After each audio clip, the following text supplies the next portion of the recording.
more. So let me now turn to our fantastic panel. My name is Susan Stigant. I'm the director of the Africa program at USIP, and I'll be moderating the conversation today.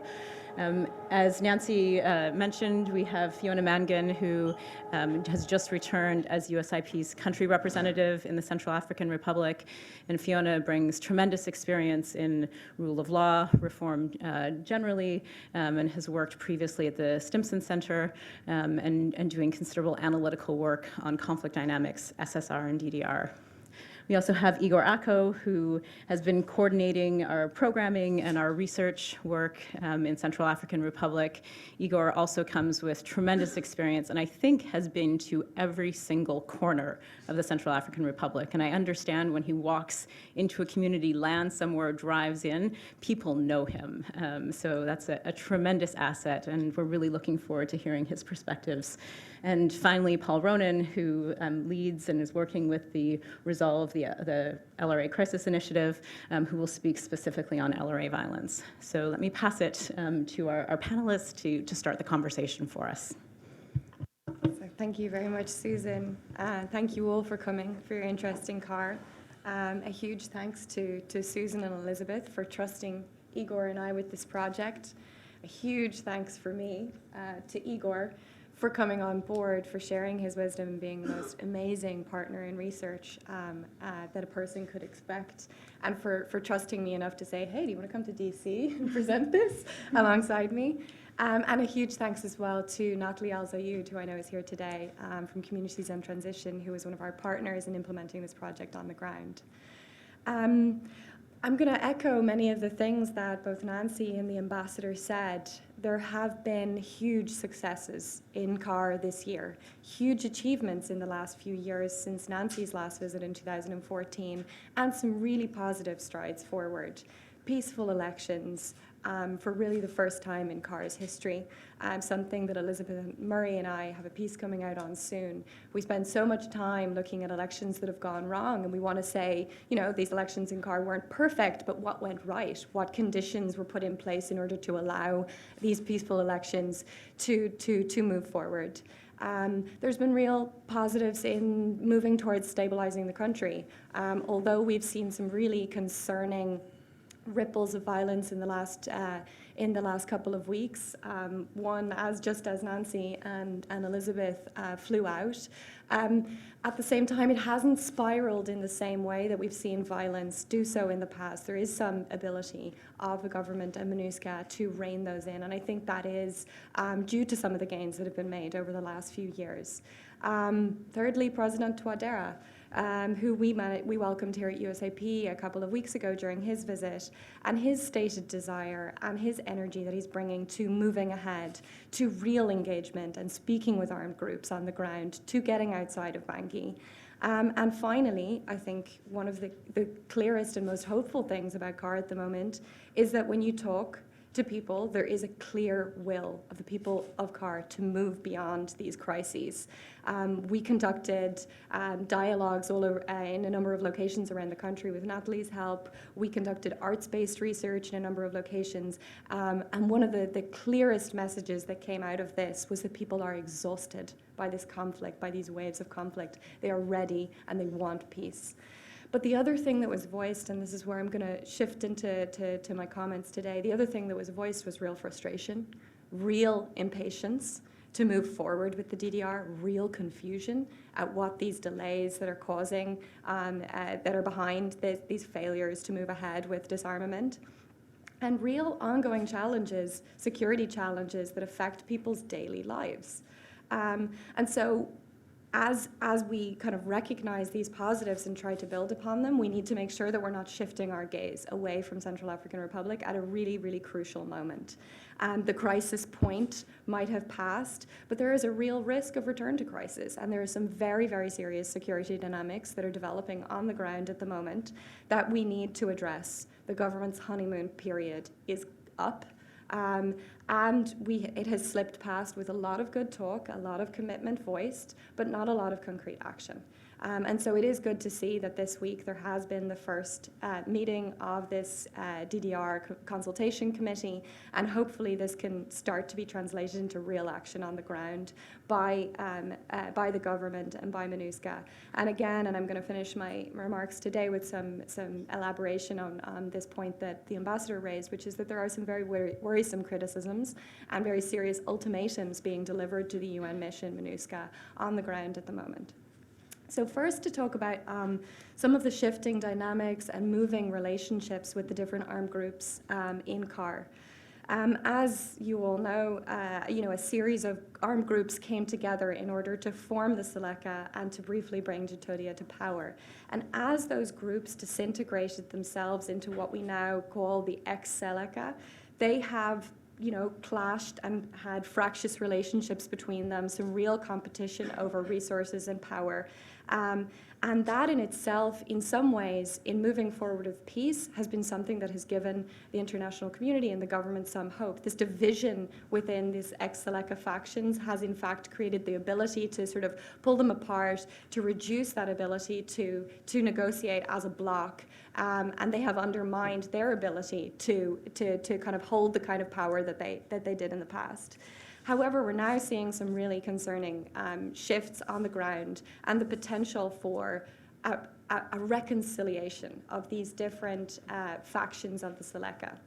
Nur al-Din Adam, the leader of the FPRC faction, a significant and dominant player, particularly in the northeastern strip of CAR, has been moving back in despite an arrest warrant against him. He's been moving pretty freely in the north and the east of the country, preaching reconciliation to the different factions of the armed groups, trying to bring them back together, trying to rally. And the question is, for what? There's been a lot of build-up over the last few months, a lot of rumors about a conference that would take place, a reconciliation conference that would talk about the future of this alliance. And right now it's going on. We've heard a lot of threats of it, but now it is moving forward in Bria, and there's conversations on the ground right now about what that arrangement would be for the future. And the question is, for what? What would the new alliance be? Would it be simply a case of bringing the group back together in order to be a more powerful negotiating bloc, in order to get the kind of political positions that they feel that they were hard done by in this government? Is it about simply renegotiating different arrangements within the DDR agreement? Or is it potentially something more serious? I don't think we're seeing any really concern that this would shift towards, trying to overthrow the full country again, but potentially, yes, the declaration of a federal arrangement in the East, the controlling of significant resources in the East, and the erecting of some sort of autonomous region. So that I think is a real concern. So far, we're seeing that the alliance has not been successful. Nur al-Din Adam has not been able to achieve bringing the UPC and the MPC factions of the Seleka to the table. But how they're going to move against those two different factions is yet to be seen.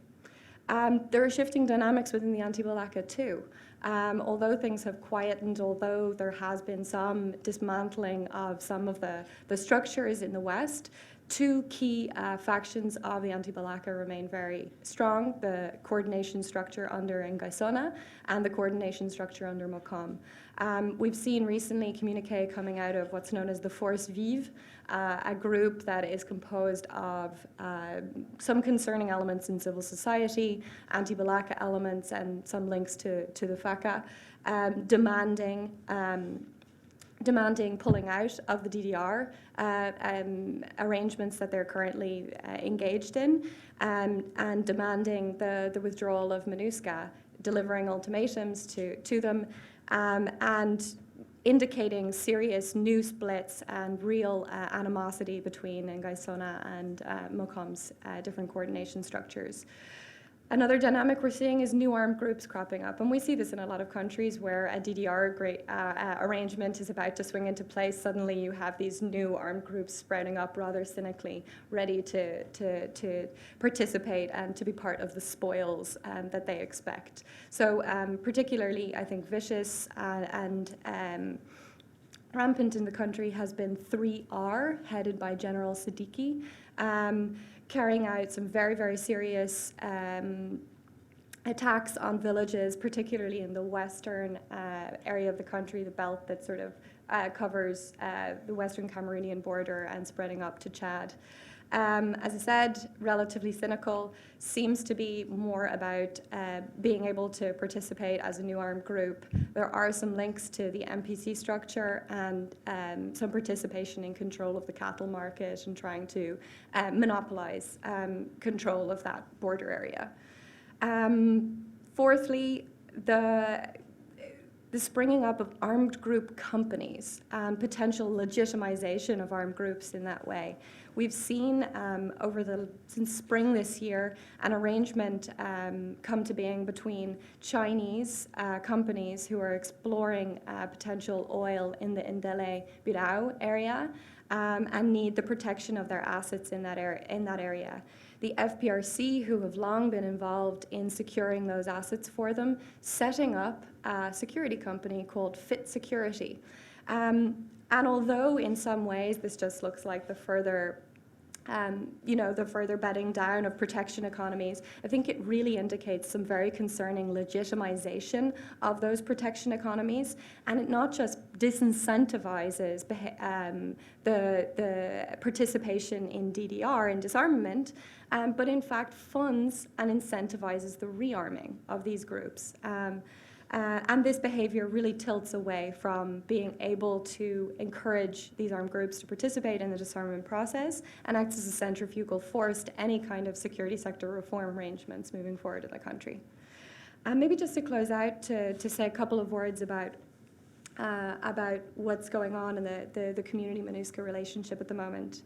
I think MONUSCO finds itself at a moment that it is perhaps more challenged than ever. Very overstretched in terms of its force capacity on the ground, and feeling that they have insufficient force and insufficient style of force in order to be able to carry out the kind of strategic arrests,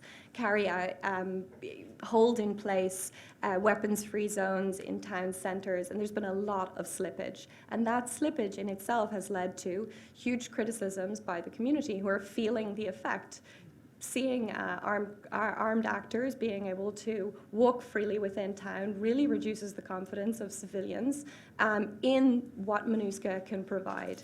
And I think a number of incidents in the last few weeks have really raised this to fever pitch. So we've seen 1 month ago the attack, a very vicious attack on the town of Ndomete, just outside of Kagabandoro. Anti-Balaka trying to take over a checkpoint, clearly engaging in an act of provocation in an area that is Seleka dominant, and as a result, an entire village being attacked in retaliation. And some evidence to say that MONUSCO perhaps did not sufficiently block the movement of those Seleka elements as they moved from Kagabandoro town out to this village. And there's an investigation ongoing about that at the moment.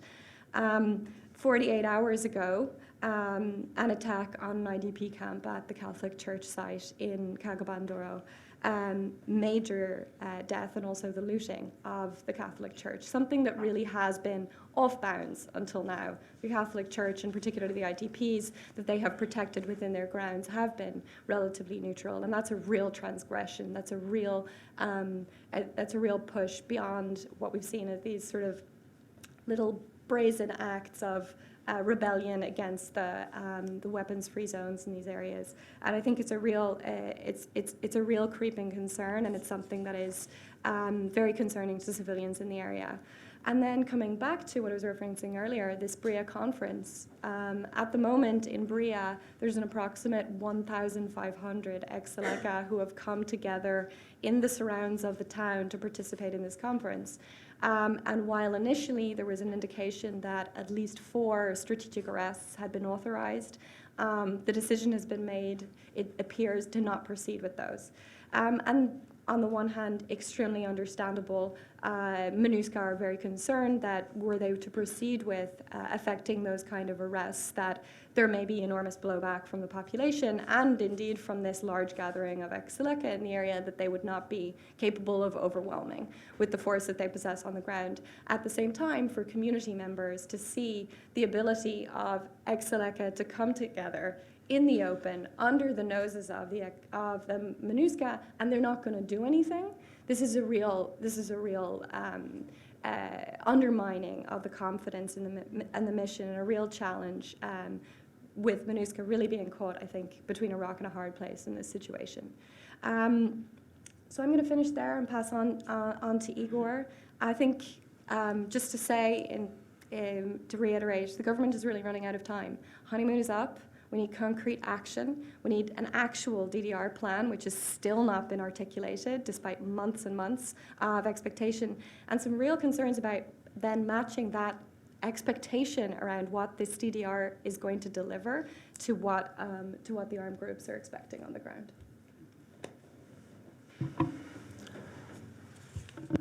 Okay. I'm going to talk about some issues we identified as some obstacles for the GGRR process. GGRR stands for disarmament, demobilization, and reinsertion, and repatriation. This process can contribute to reduce arms circulation, to reduce the control by armed groups on areas of the country, and finally to a lasting peace.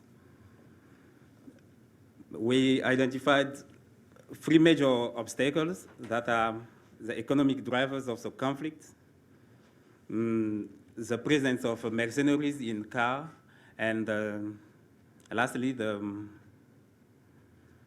regional dynamic in the area. For the economic drivers in CAR conflict, the armed group leaders are generating tremendous incomes from ongoing conflict environments and from some specific markets in CAR. Both anti-Balaka and Seleka and ex-Seleka are involved in this business, but mostly now it's ex-Seleka because they have control of most of the east part of the country. And there are a number of markets in this resource-rich CAR that drive a lot of interest from foreign fighters. So there are expectations that the biggest business the biggest economic driver of this conflict would be diamonds, but it is not. It is actually cattle. Due to the destruction of the cattle market in Bangui during the coup by the Seleka, so the markets moved outward from the capital in a region that now fall under the control of most of the time ex-Seleka groups, and they are generating incomes from this business in different ways. So sometimes they sell cattle themselves, or they sell cattle themselves, and these cattle they loot from the herders, or they get it from Chadian cattle owners, and most of the time these cattle owners from Chad are close to Idriss Déby's government. Or they also tax the cattle sales in the markets. Actually, they take like $50 per head of cattle, per head of cattle. And from the market, from the two biggest markets, which are in Karabandoro and in Bamburi, it's like 50 to 100 head of cattle sold per day. So it's a lot of money. They also tax the cattle trucks when passing by. They take money from them, and this issue of taxing the cattle truck, I'll touch upon that further regarding control of the roads and the checkpoints. And the ex-Seleka groups that are more involved are the MPC and the FPRC in Karabandoro. But in Karabandoro, the MPC faction is the most dominant. And in Bamburi, the market is almost exclusively controlled by the UPC faction. And then the other business is now diamond and gold. And CR is a member of the Kimberley process. And during the coup, the Kimberley process put a ban on the diamond trade in the country. And so now the ban is lifted from the west part of the country due to the national restoration of the state in that part of the country. But in the east, the problem remains because the ex-Seleka group are still controlling the mine sites and generating a lot of income from this trade. So instead of this ban from both sides of the country, the west part and the east part, stones are still sold and moving out from the country with the involvement of armed groups. The armed groups, they protect the mine sites, and in return they ask for taxes, and sometimes they protect the smuggler, and in return of some income. So most of in the east, the ex-Seleka are involved. The ex-Seleka faction that are most involved are the UPC, the FPRC, and the RPRC. The MPC is not involved too much because in the area under its control there are not a lot of mines. And in the west, the anti-Balaka are also involved in similar activities. And the other business is also coffee and sesame seeds. So coffee and sesame seeds are both produced in CAR. They are produced in the area of Bamburi and the area southward. And these products are very appreciated by people in Sudan, in the neighboring Sudan, or even beyond. So during the dry season, most of the two Sudanese traders, they come from Darfur, even from Khartoum to come and buy the coffee and sesame seed. And by coming, they also come with brand new AK-47 to give to the Seleka in exchange of having the right to trade coffee and sesame. And this trade is mostly controlled by the UPC.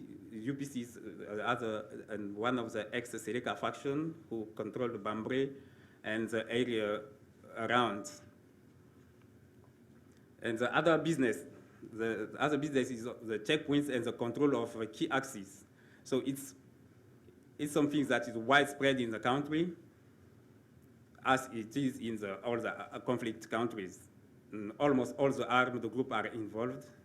They take taxes or fines from passengers, from motorbikes, from vehicles to move onward. And most of the checkpoints or the roadblocks in the west, the blockades for anti-Barakas have been dismantled, but in the east, the ex-Seleka are still operating the roadblocks and have control on key roads. Now I'm going to shift to the second obstacle, which is the presence of the mercenaries in car. And it's a problem that is both between and within ex-Seleka factions, because mercenaries were key in the Seleka move to power. That was the biggest support for the Seleka, because they were not able to take power without the support of these mercenaries. But after the downfall of the Seleka, some of these mercenaries, they grown in power, and now they become a big issue. And the process of disarmament in CAR is called disarmament, demobilization, reinsertion, and repatriation for the foreign fighters. So one of the key examples is a leader of the UPC faction, whose name is Ali Darassa. He's actually from Niger, but he found himself in CAR because he used to fight for Chadjan, a rebel group, which is FPR. So he joined the Seleka in the early time, and when the Seleka took power in 2013, he established himself in Bambri, which is a town in the center of the country, and he managed to amass control and wealth in this area. And now it's very difficult for people to chase him out, and we are wondering how he's viewing the GGRR process. And lastly, it's a regional dynamic. So it's about the neighboring country. First of all is the Chad, who that we know had a strong relationship with the ex-Seleka group. There are many evidence that he provides support for the Seleka when they took power. But now, after the Seleka lost power, the dynamic in the group is now very complicated, because the Seleka is now split in different 4 factions. And we still have evidence that Chad is still supporting the FPRC faction. But also, Déby has some concern about these former Chadjan fighters, rebel Chadjan fighters, who is Ali Darassa. So he's concerned about his growing in power in Bambri, and it makes the situation very complicated. And also, Chad is experiencing climate change, and the grazing land in this country is become rare now. So most of the cattle in Chad, they need to come down to CAR to find good grazing and so on. So in this conflict environment, and most of the cattle owners are in the Chadian government. Their elders are armed to protect the cattle they are moving with. So it's another issue. So for Sudan, I already talked about that in the coffee and sesame trade. So most of the time it's that, and the trade of weapons. And also there are some poachers coming from Sudan, because there are some parks and elephants and other wildlife in the north of the country, or everywhere inside. Okay, so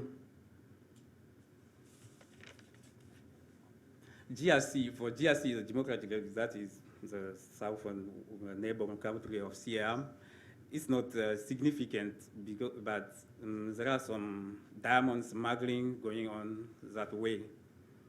So for Cameroon, it's also diamond smuggling, but there is also tension about refugees, because most of the Muslims in the west part of the country, which is under control of the anti-Balaka, they fled to Cameroon. So it's difficult for them to come back, and there are a lot of problems between at the borders.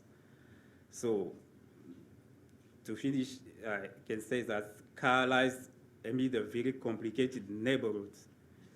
Even if all armed groups were ready for the disarmament today, arms flows and significant wealth is still pouring overseas our borders, and each day and generating interest in maintaining this country in the conflict status. And I will give the room to Paul, who will talk about this other most significant regional dynamic, which is the Lord Resistance Army issue in Central African Republic.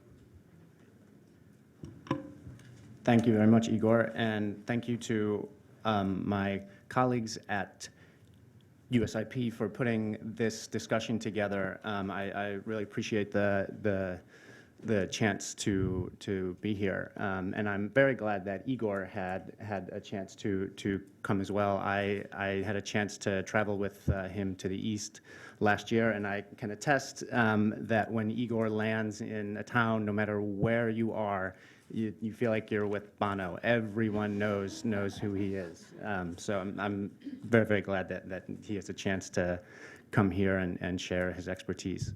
I am also very glad to be a part of this discussion because I've been traveling to CAR to work on the LRA issue since 2010. And when I'm in the East, when I'm in communities that have been affected by the LRA, I'm always struck by how interwoven the LRA piece is with the other dynamics in this conflict.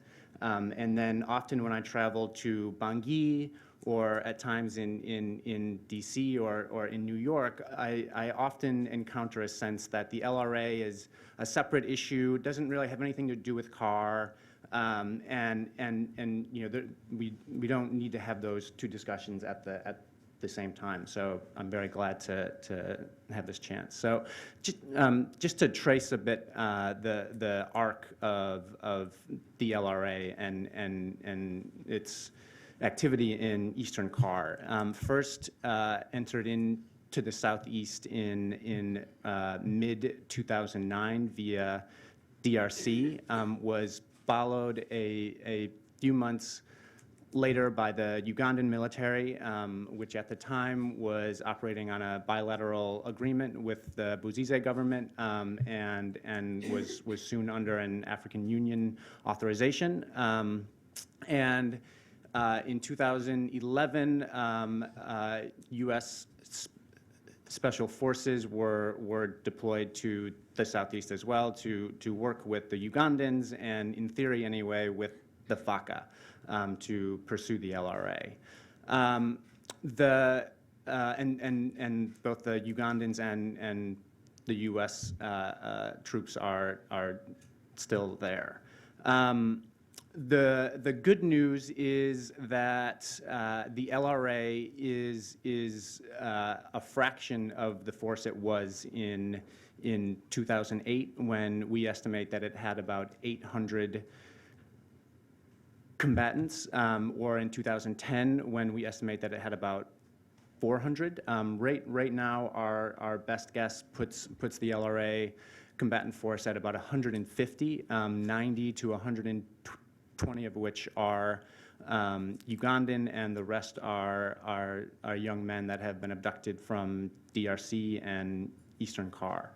The bad news is that from a protection perspective, the impact of the LRA is still quite high. And if you look at the levels of attacks and abductions by the LRA over the last five years, there really hasn't been much reduction. So even as the number of LRA combatants has dropped, violence has really continued. And in fact, to date this year, we have recorded over 400 abductions by the LRA in Eastern Car alone, which is higher than any other year since, I believe, 2010 in Eastern Car, and we're still in mid-October. And we usually expect to see increase in LRA activity once the dry season hits in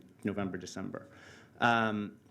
So the LRA is still very, very much a threat. And part of that reason actually has to do with the success that the Ugandans and the U.S. have had in putting pressure on the group, because one of the things that has done is caused some splintering within the LRA, and there's currently a group that broke away from Joseph Kony's command and control in late 2014 and has been operating in southeastern Car since, kind of portraying themselves as a new LRA group. So this group has been responsible for some of the more violent attacks in the east that we've seen this year, including an incident in the town of Rafai in April, in which the community was so upset that they actually shot and killed a MONUSCO peacekeeper. And unfortunately, that incident of violence against MONUSCO was isolated on the community's part, but the frustration, as Fiona said, that communities feel towards the mission's failure to protect them from the LRA is evident as soon as you talk to people. I was in Bria in February, just after a surge of LRA attacks in that area, and the community leaders and the survivors that I talked to were very angry at what they perceived to be MONUSCO's complete lack of a response. And unfortunately, this is a pattern that we've seen in LRA-affected areas of South Sudan with UNMISS and in DRC with MONUSCO. So it's a lesson that to date the UN has not learned. And this is where I think the LRA piece of the conflict begins to interweave with the other dynamics. What we've been seeing since the major LRA surge in January and then February is ex-Seleka groups are taking advantage of the opportunity that MONUSCO is giving them by not protecting people, by claiming to the population that they will protect them from the LRA, which is completely disingenuous. A year or two ago, there were ex-Seleka groups that were trading diamonds with the LRA. You know, they treat the LRA as an opportunity to further their own interest. And so what they do now when an LRA group attacks, when MONUSCO doesn't send a patrol out to that location to investigate until 2 or 3 days later, what the ex-Seleka groups will do is send one or two of their guys out on a motorcycle, go to the site of the location, sometimes fire a gun in the air and come back to Bria or to one of the larger towns and say, look at MONUSCO with all of their resources. They take 2 or 3 days before they go on a patrol. They don't do anything. And look at us. We are going out there with the few resources that we have trying to protect people. And it to a degree has been successful in boosting their credibility with the community. And of course, I think we can all agree that the last thing that we want is ex-Seleka groups that gain legitimacy in a manner like this. The LRA also is interwoven into these dynamics in the sense that for years, communities have accused pastoralist groups of collaborating with the LRA. There has been very little evidence of this, and in all of the research that I've done, what's actually happening is LRA groups are targeting the pastoralist groups for their cattle, for their wealth, but the communities where there's already often tension between agricultural groups and pastoralists then use this accusation that the pastoralists are collaborating with the LRA as another reason to marginalize them and to further their own interest at times. So here we are, 2016, the LRA is still a significant threat to people in the East. And unfortunately, the fragile coalition that has been countering the group for the last few years is beginning to crumble. And this is primarily seen in announcements by the Ugandan military that they will be withdrawing from Eastern Kar by the end of the year.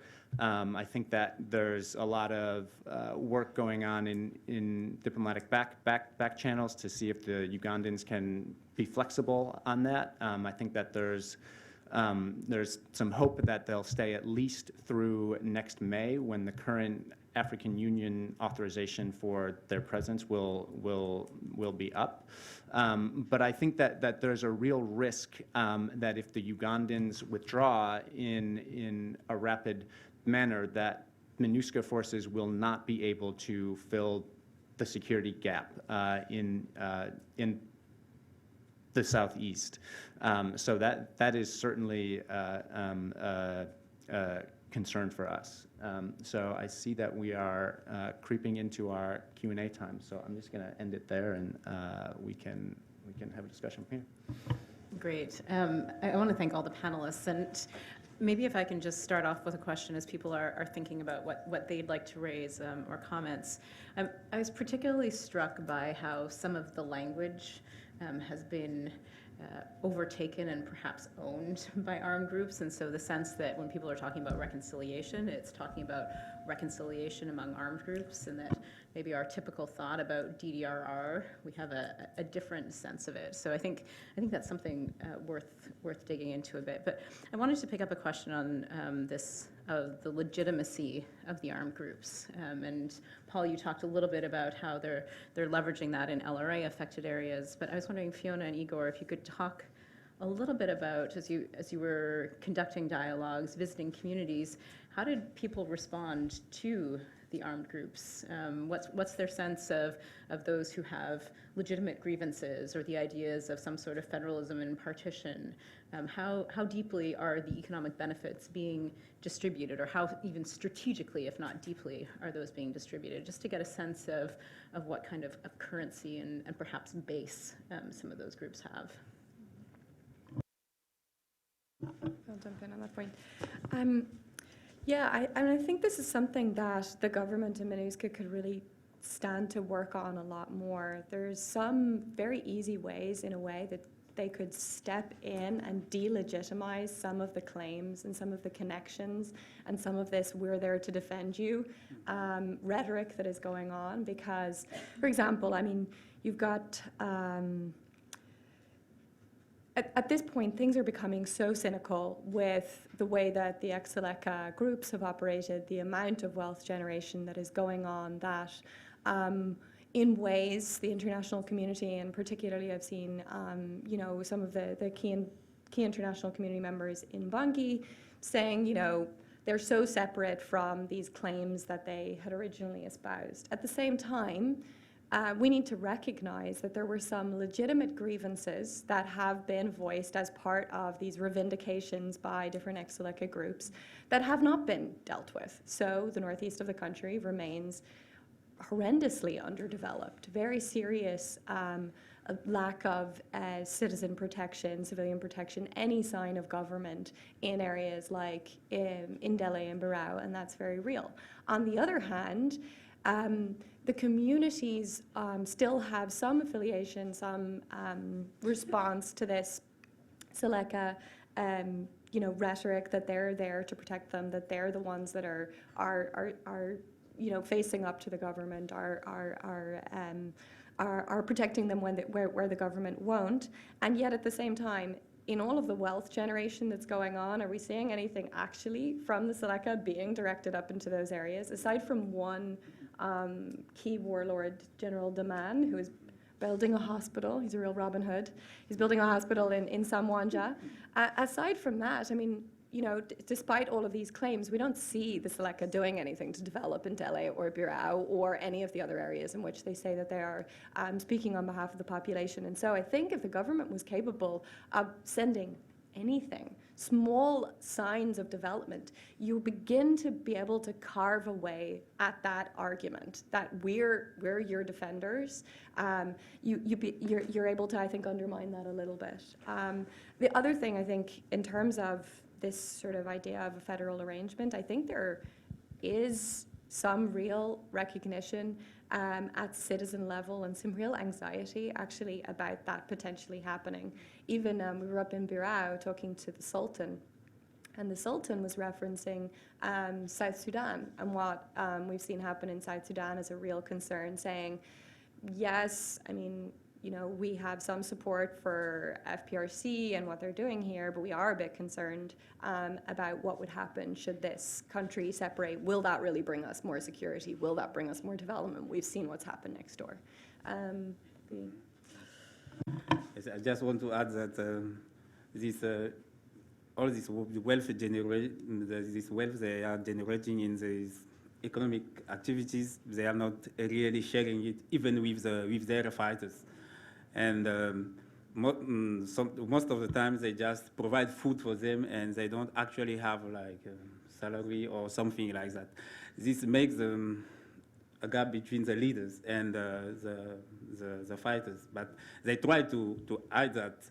And most of the fighters, the low-level fighters, they are ready to go for the DDR because what the incentive provided is interesting for them. But they say that, so if our leader doesn't decide, so we are not going for the DDR, but we are ready for the DDR process. So this is that. Interesting. It sounds like there are some opportunities there that could potentially be leveraged. All right, I'm going to turn to the audience, and we'll take probably 2 or 3 questions at a time. We have colleagues who are coming with mics. I'd ask that you just wait till you get the mic so those who are joining us on the webcast are able to hear your questions. So I have one in the front here, and then we'll go back to Natalie for a second one, and then a third in the front corner. Doug Brooks, International Stability Operations Association. This has been a very interesting talk. I guess my question is to Paul Ronan about the Ugandans. How much of the country in the east do they actually essentially control? What is the reputation there? Are they involved at all with the resources or with the economy there? I assume the Americans are co-located, and I guess do the people in Central Africans living there, are they comfortable having the Ugandans there? Great, thanks. Go to them. Back to Natalie. Thank you, Natalie, with Communities in Transition. Thank you for this presentation. You guys did an excellent job entangling the complex dynamics. My question was to Fiona or Igor. I was wondering if you guys could expand a little bit about the Consultative Committee on DDR, its origin and composition, and was there any opportunities for convergence between your advisory committee and what they established? Thank you. Great, and let's take one more up the front corner here. We'll take that as the first set of questions. Hi, thanks. You spoke a lot about wealth generation. The big number that you came up with was $10,000 a day, the one market for cattle. What is the budget planned for the DDR in general, and is that part of MINUSCA? Is a separate part of the budget? What is MINUSCA's budget every single day? Because that's worth drawing out. You keep talking about wealth generation, and the biggest figure that came out of that conversation was $10,000 in one day. Mm-hmm. And how is that what are they promising through the DDR? That is, are they over promising? Because if they're not, they should be. Okay. It's for good first set. Do you want to start off, Paul, on the LRA question? So real quick on the UPDF point, it's a great question, and I should be clear that the frustration that communities feel at the continued atrocities by the LRA is not just directed at MINUSCA. It is also directed at the UPDF as well. And the scope, the geographic scope of the UPDF's deployments in the east has ebbed and flowed. At one point, they were in effective control over probably a quarter of the country, ranging from Samwanja in the northeast to Nzako further west to the base in Obo. What we've seen just in the past couple of months is they have begun to withdraw from towns in the north and in the west. And to my knowledge, most of their deployments now are along the Obo to Bangassou Road in the southeast. And as far as their behavior and their relations with the local community, there have certainly been concerns. On the resources issue and whether they've been involved in extraction of diamonds or timber, you will hear a lot about that when you go to the east. I have not been able to really pin anything down, and I'm not aware of anyone else that has.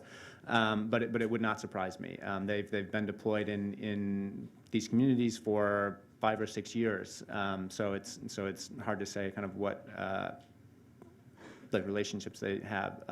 There have been some allegations that are being investigated, I believe, by the UN High Commissioner for Human Rights of sexual abuse in some isolated cases by the UPDF.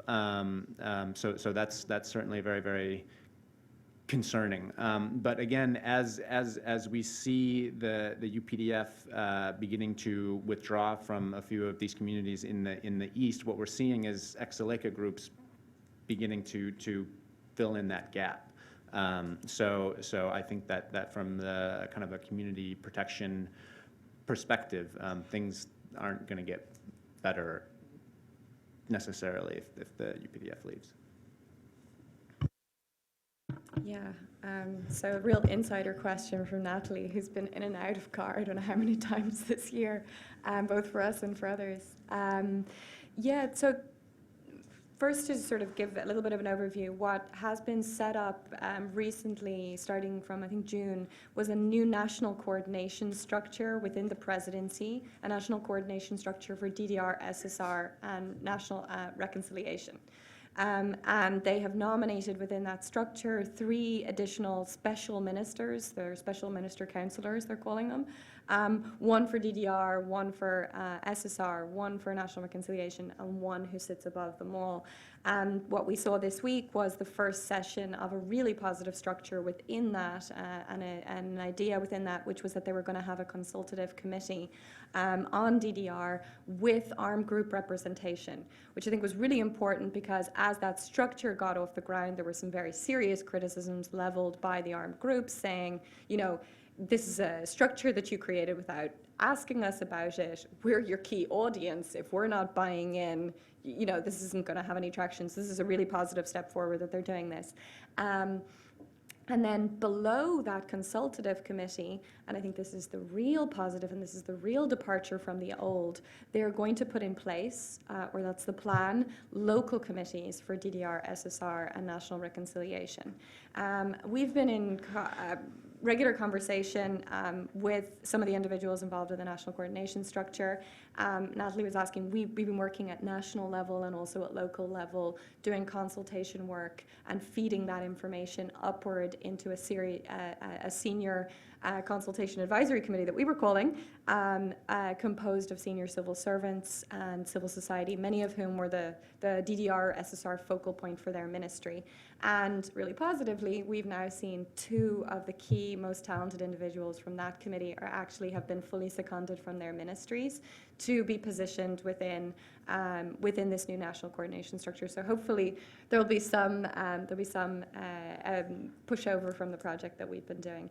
And we've been talking to them, and because we had created this connecting of what was going on in terms of the national conversation on DDR-SSR and the local, and trying to feed that information upwards and downwards in a sort of a two-way communication, we have been talking to them now as they begin to explore setting up these local committees, which will be at prefecture, sub-prefecture, and village level. We've been saying, look, there's a lot of different ways to strategize about how to use these committees, and again, that the ideal would be to use them as a two-way communication tool so that you can actually deliver some of the information, give real answers about why there are delays, start to feed that information in a community level, and to detract from some of the rumor mill things that tend to happen at community level in CAR, but also to use them as you're going through that process as a sounding board, as a consultation tool as well, to feed the information back upwards and see how the DDR process is being received, and in time the SSR and national reconciliation as well. On the wealth generation issue, I don't have the numbers in front of me now, and we can get those to you and send them on. But I think the point that you're making about the wealth generation and what DDR can actually offer some of these fighters is very, very important. And as Igor was pointing out, there's a real difference between the kind of wealth generation we're talking about at the top, and in fact, in many cases controlled by some of these very senior heads of the ex-Seleka, many of whom are not Central African. And that, even within the armed groups, is a point of tension. We've done dialogues with lower elements of these groups saying, what we really need the government to do is to deal with these individuals. If they could repatriate them, our problems would be solved. And that's coming from the people under their command, which I think if you could play that and continue to, you could really pull some support away. But the problem is that, like Igor was saying, the permission for participation in the DDR is coming still. There is a functioning command and control structure in a number of these ex-Seleka factions in particular. And so they're going to be the ones that give the word. So we need to create, and then the international community and the government need to work on creating incentives in order to lift those key individuals away from control of these lucrative markets, allowing the groups under their control to move towards the DDR process. The other piece in terms of that wealth generation piece is that there's a real mismatch in what this DDR is going to promise and what people are expecting. There's a real expectation at local level that this is going to be classic, old school, first generation DDR, cash for guns. That's what it's been in the last 2 failed DDR processes in CAR, and that's not going to happen. It's going to be some sort of income generating activities that you receive in return for weapons. And so I think there needs to be a beginning of a real communication strategy to start to get that message out, because I think people are expecting something that is not going to come. And the other piece that I think is really crucial for this transition period. In CAR, as many of you know, it's been one of the first places that they've done something called pre-DDR, almost an invention in Central African Republic, a sort of a tap dance to while we waited for the DDR to actually be ready to be implemented. And there are a lot of individuals who've been involved in income generating activities and cash for work, et cetera, that were eligible for pre-DDR, but in fact, under the terms of the DDR agreement, will not be eligible for DDR. And so how are we going to deal with that transitional moment, particularly elements, I think, of the anti-Balaka who were fighting without a legitimate firearm? That's going to be a real point of contention. And how do you tell someone who's been participating in pre-DDR that, okay, gravy train is over, now you're going to be moved into this thing we're calling CVR, which, again, anyway, there's a lot of acronyms.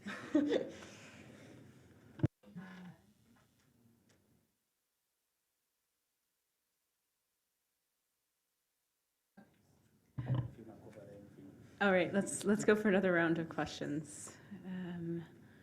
So we'll take one up the front here, then a second one here, one in the Alexis. Thanks so much. I'm Aditi Gore with the Simpson Center. I just wanted to ask Igor and Fiona for a bit more information about how the CAR government is seeing this movement of ex-Celica around Bria. You know, is this something that they're really concerned about? Do they think this is just, you know, there have been rumors for a long time, nothing's going to come of it? Do they want MINUSCA to be conducting arrests? You know, is there any chance that they want to send FACA out there to deal with it? How are they seeing this as a priority?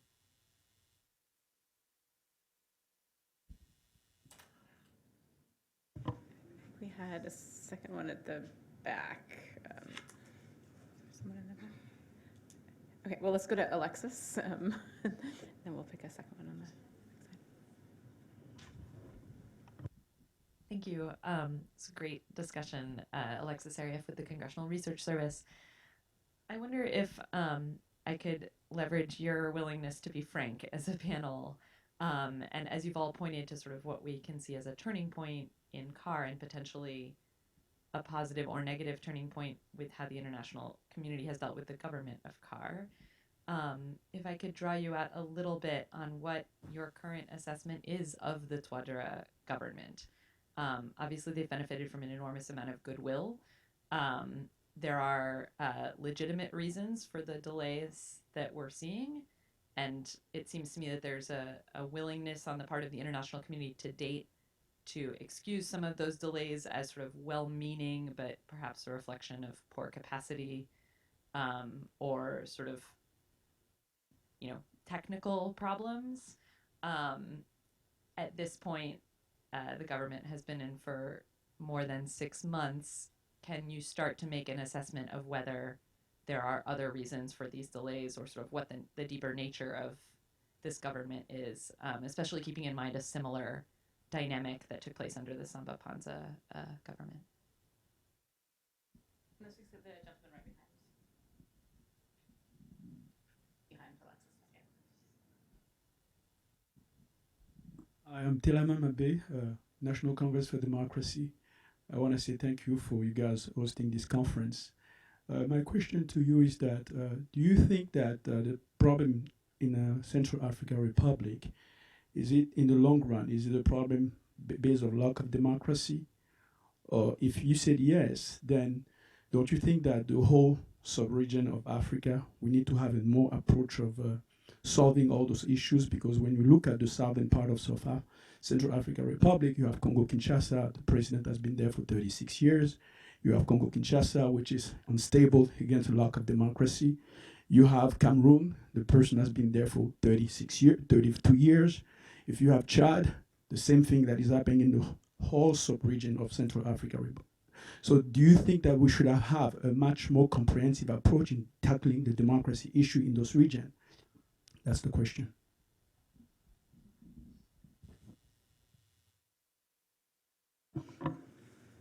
Okay, I try to answer to Ajiti's question. So it's about the reaction or the point of view of the government regarding this reconciliation conference by the ex-Celica. And we had this information 3 months ago, and we tried to talk to MINUSCA and even to the government, but all of them, they didn't believe that this would happen. But now it's happening, so the government doesn't have the army. They cannot go to try to arrest these people. But by talking to the MINUSCA in Bria, they say they are ready to arrest at least 4 of the leaders if they come around. But this, so far, nothing happened yet. So the government is just watching, and they just expect that the leaders who are trying to bring the coalition back will be sidelined, because most of the armed group are ready for GDR, and they signed the GDR agreement. So they are not doing anything, they're just watching. Yes. Maybe I'll jump in on Alexis's point. Dealing with the Carr government. I think there was a real period of real hope and a little bit of elation last spring, and I think it's really unfortunate to see that period of time and the energy and the momentum towards peace really be squandered by this government. And while I sort of, I suppose, probably hinted at this a little in my presentation, but while we're hearing a lot of the right things, we're not seeing a lot of action. And Touadéra has made really wonderful speeches about DDR and SSR being the key priority, but we still don't have an articulated actual DDR plan. There's a DDR agreement that was signed in May 2015. I mean, we're now almost pushing on a year and a half later, and there's still no action plan, no plan of how to implement it. And I think that has a lot to do with I think Touadéra himself has some real commitment there, but the people that he's surrounded himself with and some of the individuals he's selected to put into his government are real detractors. And we've seen this before in CAR as well. We know that instability in CAR, the coups mostly come from inside your own cabinet. And I think that there are some very real individuals who are pulling away from this peace within the CAR government itself. In terms of repeated delays and why we're not seeing this plan being articulated, the key thing that I think still holds as the blockage point, and we were talking about this in June when we last met, is the integration issue. How we're going to, the key sticking point for the FPRC in particular, but almost all of the ex-Seleka armed groups, is that they want integration into the security sector, which is a valid, in many ways, a very valid claim. There is a real problem in terms of the balance and the makeup of the FACA, in terms of the balance and the makeup of the police, the gendarmerie, but also even, our experience of working with senior civil service in CAR was that we pulled together this senior group of focal points for DDR and SSR at the senior civil service level. There was 0 Muslims in that group. That's just the reality. There are no Muslims and very, very few individuals from the northeast of the country who are represented at even that level. And that is replicated across the security sector, across politics. And I don't think that many of the individuals who are in this government are interested in changing that dynamic. And how to deal with the integration into the FACA, particularly of some of the key individuals who went to become the senior echelons of the Seleka, who in fact actually are former FACA, and whether even discarding the ability to integrate large amounts of individuals who are under their command, which is the demand, there's a real sticking point about reintegrating some of those individuals who have been key to this crisis. So yeah, that's I think what the deeper cause of the delay at the moment is. I'd love to hear yours. That's great, yeah. Do you want to add on at all? Yes. Okay. We have another question. Okay. Yeah. Okay. So we'll take it. Yeah, Oh, there's a democracy question. in Syria and in the neighboring country. Yes. Yes, in the Central African region, the situation, the Syria is very different from the others, as in Cameroon or in Chad or in Congo, where the presidents are there since like 30 years and so on. But in Syria, it's very different because since 1966, it has been a sequence of 10 years. Every 10 years, there is a coup. There is a rebellion, and there is a coup. It's also due to problem of governance, because especially local governments, because since the 1970s, the mayors and the local authorities are not elected. Since then, they are appointed by the government, and when they are appointed, they think that they serve the president who is there, and they don't serve the population, and this encourages the corruption and so on. It's very different, and the president they change like after 10 years in average. Yes. Yeah, and the other thing to add on that point is that those changes in governments have often been helped by some of the regional actors and some other international actors involved in CAR as well, who have put their weight behind movements which have unseated them. So I think this goes back to what Igor was talking about as well, that in order for this peace to proceed in CAR, dealing with the regional dynamics and dealing with the fact that, you know, we have individuals in almost all of the neighboring countries who have held to power for long periods of time, who in many of those countries are also respected as having really brought stability to their countries, are very popular in having been there for long periods of times, really, I think, has the ability to undermine respect for the democratic process that has happened in CAR. So balancing against those forces being at play again in the future. Great. We'll take 2 more questions. So why don't we take one right here to start?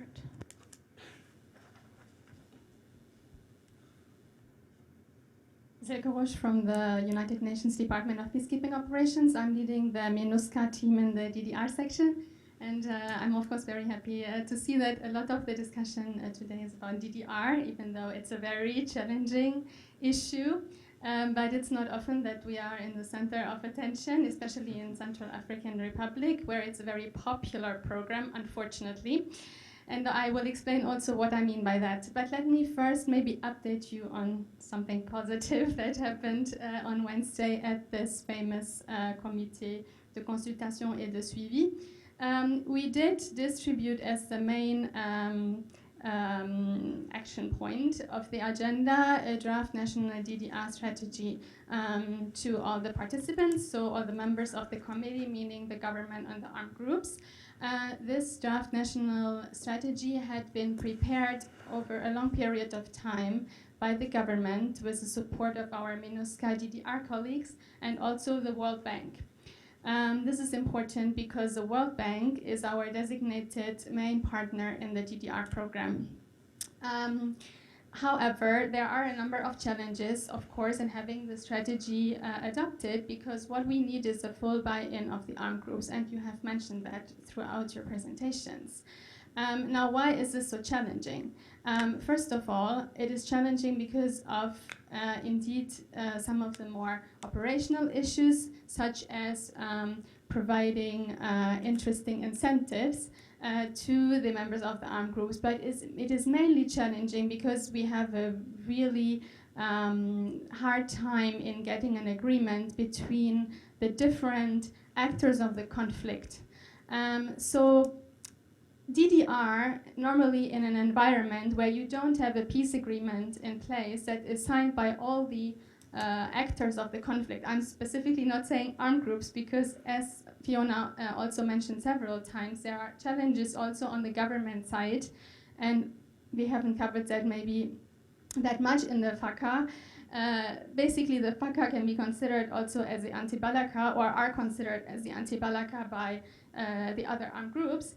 And over the last days, we've seen it very clearly that the FACA are basically acting as anti-Balaka.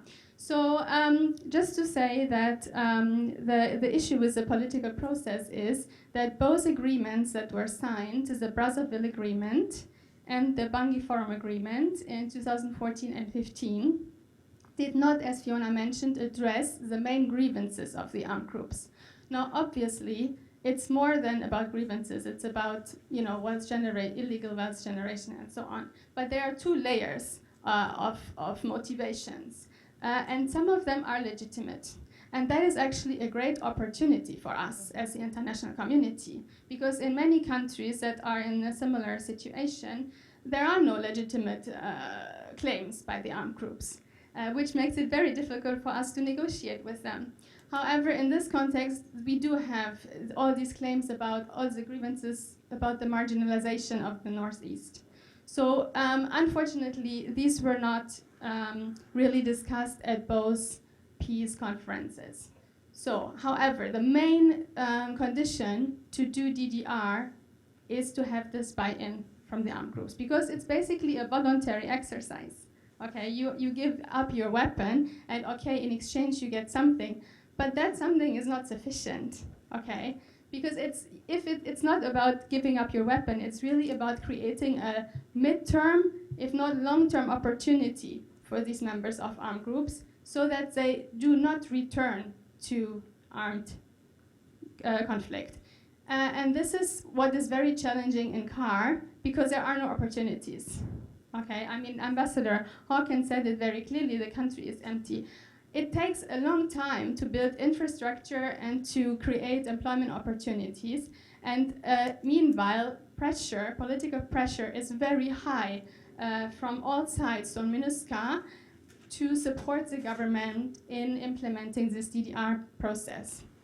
And as Fiona also mentioned, in the past, those DDR processes were used as wealth generation, individual wealth generation for not only the armed group members, but also the previous governments. Why? Because they were all getting paid for being on the DDR steering committee. So we really are spending a lot of time trying to learn these lessons from the past and to adopt a program that's different. And a lot of it will be income generating and labor intensive work. That is not something new, but since there are no other employment opportunities, we barely have a choice. I'm still interested to hear from you if there are any other programmatic ideas that you have in terms of creating incentives that are not traditional DDR, but that maybe look at what do we do with this illegal mining, the FPRC acting as security providers for the Chinese oil company, or for example, all these different illegal activities that Exelica is engaged in. If you have any idea about how that can be transformed into a programmatic incentive, and then also maybe if you would like to comment on this conflict resolution approach, because very often in peacekeeping that's left out because we are focusing on stabilization. But since as Ambassador Hawkins mentioned, okay, it's great we had the elections, but it doesn't mean that the conflict is over. So how would you see that sequencing of elections, conflict resolutions, DDR, not even talking about SSR since we're not really ready for that. Anyway, I would be very interested to hear your views on that. Thank you so much. Great. Thank you so much for that update and the question. And we'll take one more question. I think there's one in the back corner there. Yeah. Thank you, Ms. Susan. I just have an observation, and I'm going to end up with a question. And I think one of the issues that we analyze and we learn about this conflict is that the local government and the international community doesn't engage CAR people in this process. And for fact, as we speak right now, we got, they start the DDR process, but there is a fight in Kakabandoro. And because the rebel troop on the ground, they don't believe too much on the leaders. Because in this process, the leaders gonna get all funds or financial or anything they can, but the troop won't get anything. And they still have arms, they still have weapons. And that's how it works over there. So my question, to be really brief, my question is, how do you think this DDR process will be successful in this condition? Thank you. Great, thanks. And let me add a final question for you to weave into your comments here. And Ambassador Hawkins mentioned that the Brussels meeting is coming up next month. And I just wonder if you could give any advice to the Central African government, to MINUSCA, the UN going into it, to international partners, based on what you've heard in community dialogues, based on the conflict analysis, based on your research. What do you think is, if you can pick one thing, what's the most important thing that they should think about going into those meetings? Well, I think Silka proves that you can't leave CAR for even, we've been, 40 hours out and there's a new deal. I mean, this is a huge development. I'm looking forward to talking to you.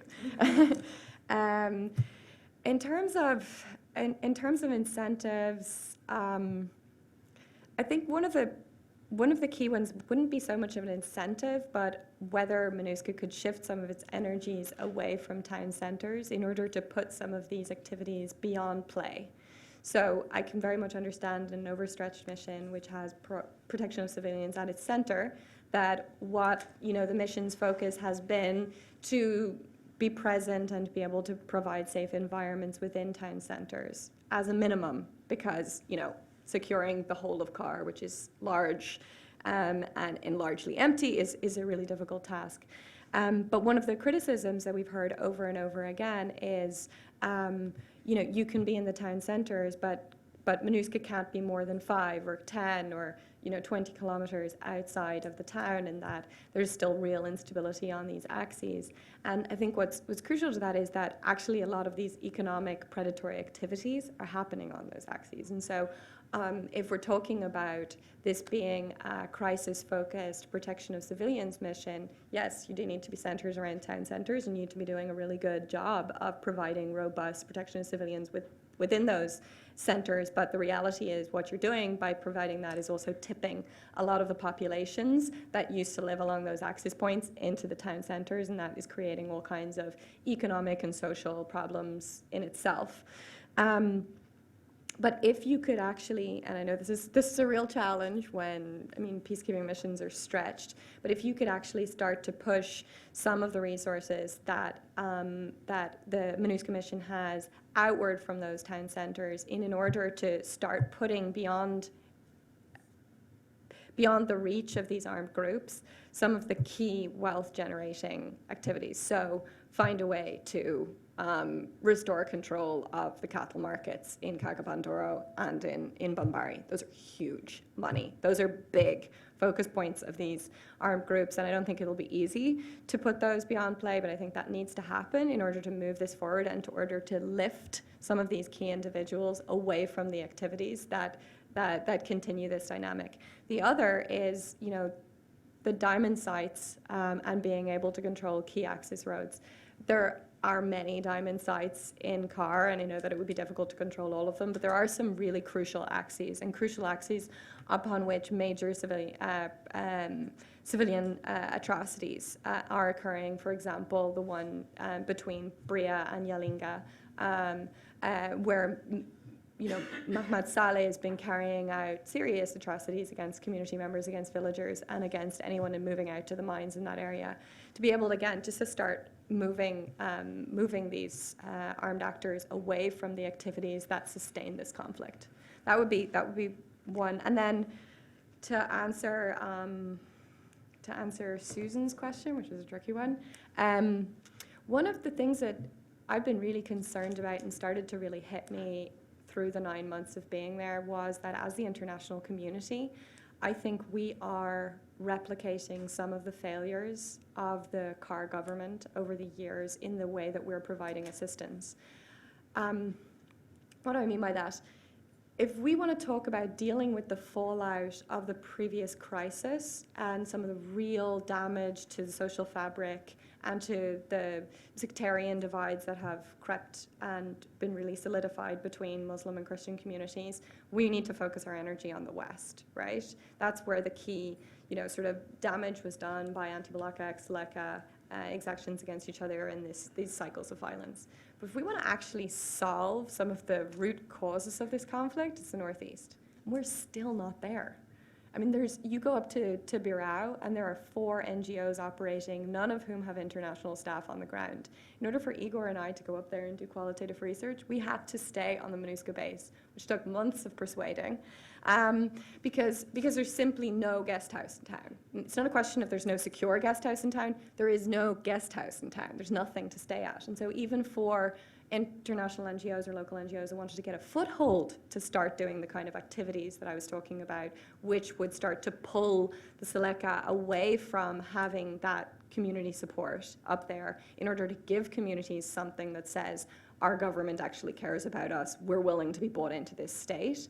There's not even a foothold for you to start those activities.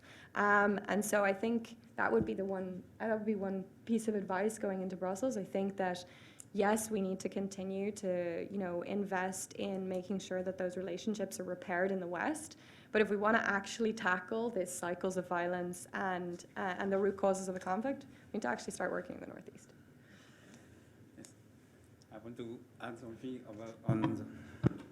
on what Fiona just said. What MINUSCA can do also for the GDR, for the organization, especially in the east of the country, can be to how to reorganize the diamond trade, because one of the reasons of this conflict was about diamonds. In 2008, 2010, the former president Bozize, who was overthrown by the Seleka, he used to close all the buying office, and I need to say that also the diamond in Central Africa is just artisanal mining. So people dig on the riverbed, or they just dig less than 10 meters, and to have the gravel and to look for diamonds. So it's just the diamond is almost on the ground. So Bozize managed to close all the buying office and to get control of the diamond trades and preventing the population, especially in the Bria area, to deal with that, to go on trading diamond. And in these areas, diamond is like 80% of the economic activities in that town. So with the Kimberley ban, the diamond is now mostly, the armed group are taking the most benefit from the diamond, because the price is low when coming from the population, and they are the ones who take a lot of benefit from that. And when the Seleka was created, before the Seleka, it was small armed group, rebel group, that merged to form the Seleka. So at the beginning, when these armed groups were created, people didn't join. But when Bozize stopped the diamond trade, most of the diamond traders, they joined the Seleka, and they became fighters. So now I think one of the solutions is to negotiate with the Kimberley process and the armed group to find a solution to bring back these fighters who used to be diamond dealers or miners back to this trade, and to make it legal. And this will be a good opportunity for the MINUSCA to achieve GDR. Paul, any last thoughts? Yeah, just as a closing thought on what the folks who will be attending the donors conference next month can be thinking about. I think I would absolutely agree with Fiona on the importance of not neglecting the East. This is where this began, and I think often in the conversations that I've had in Bangui, there's just not a lot of thinking about how do we address the dynamics in the East, where the Seleka groups or the groups that form Seleka came from. The other point that I would add is that in the last six years, as I've been traveling in the East, I have been on every trip amazed by what local communities are doing organically to address these conflict dynamics, whether it's early warning networks, community FM radios, local peace committees that address the sectarian tensions. I mean, just really incredible work being done by people who often are not being paid, who are doing this despite the fact that they have like no resources. So I think it's going to be important for the donors to find a way to support local initiatives like that without overwhelming them, and finding a way for that, for the dialogue between these groups and the government as it seeks to extend its authority to the East, not to do so in a way that undermines what these initiatives have been, which is, I think, a big reason why the project that you were working on improving that dialogue between communities and between the government, that's very important, because that's the conversation that needs to happen in order for these initiatives to grow but not be subsumed. Great. Well, thank you so much. I have to say, I'm always heartened by the ability to fill a room to talk about Central African Republic. And I think that just speaks to the incredible commitment of individuals and organizations, even in a week where there were 2 events on Central African Republic in DC. So that's, to me, that's really tremendous. I would like to give a word of thanks to all of the people in the room from NGOs, from the State Department, for partners across the USG who really helped provide advice and have been partners and will be continue to be partners to us as USIP is working in the country. I think often when there's countries that have fewer resources, fewer organizations, that there tends to be a greater spirit of coordination and collaboration. I think that means that we have an opportunity to do better work. And I'd like to extend that thank you, of course, to Ambassador Hawkins and his team. We're really glad that he was able to join us today, and to USAID in particular, that has been our direct partner in this project. And I think just as a final note, I was really struck by this theme of frustration, impatience, and confusion. And I think those are 3 things that I certainly take with me. But on the positive note, Ambassador Hawkins' conviction that resolving these challenges and restoring peace in the country is possible. So let me thank our panelists for your individual commitments to that work and for the really insightful comments today. So thank you to you, and thanks for everybody for joining us.